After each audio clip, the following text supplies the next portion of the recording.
اور ہمارے ہاں کیا ہوتا ہے، کئی لوگ ایسے ہیں روزہ رکھتے ہیں، رمضان مبارک میں روزے رکھتے ہیں، لیکن پھر کیا ہوتا ہے، درمیان میں بیماری یا سفر آ جاتا ہے، روزے چھوٹ جاتے ہیں۔ اللہ رب العزت کی طرف سے یہ لازم ہے اگلا رمضان شروع ہونے سے پہلے وہ اپنے روزوں کی قضائی دے۔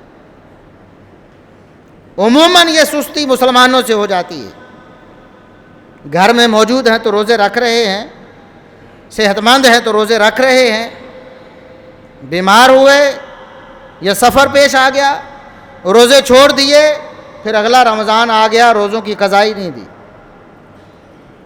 یاد رکھیں جو روزہ آپ نے چھوڑا ہے کسی مجبوری کی وجہ سے، اس کی قضائی اگلے رمضان سے پہلے دینا فرض ہے۔ اور جن لوگوں سے پچھلے رمضان میں ایک یا زیادہ روزے رہ گئے ہیں،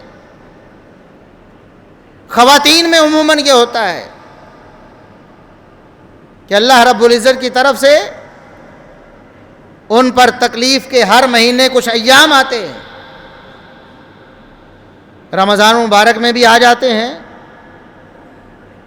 اس کی وجہ سے ان دنوں میں روزہ نہیں رکھ سکتی۔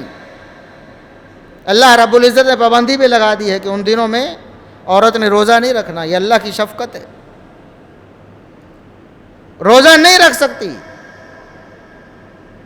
ہوتا کیا ہے، رمضان میں 3 4 5 روزے رہ گئے، پھر اگلا رمضان آ گیا، یاد ہی نہیں ہے، کوئی توجہ ہی نہیں ہے۔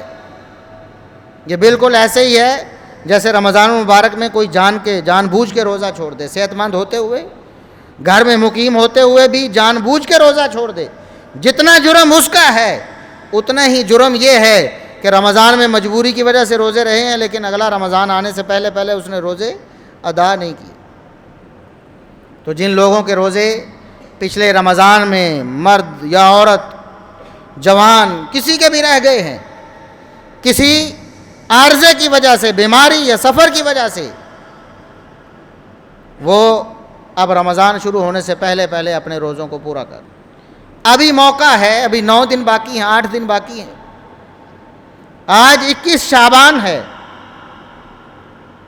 اگلے جمعے کو انشاءاللہ 28 شعبان ہوگی، تو پھر ہفتے کو 29 ہے، تو مہینہ یا 29 کا ہوتا ہے یا 30 کا ہوتا ہے، تو یا اتوار کو پہلا روزہ ہوگا یا سوموار کو ہوگا۔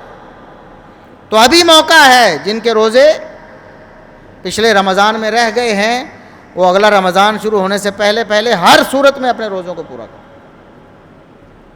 ہر صورت میں اپنے روزوں کو پورا کریں۔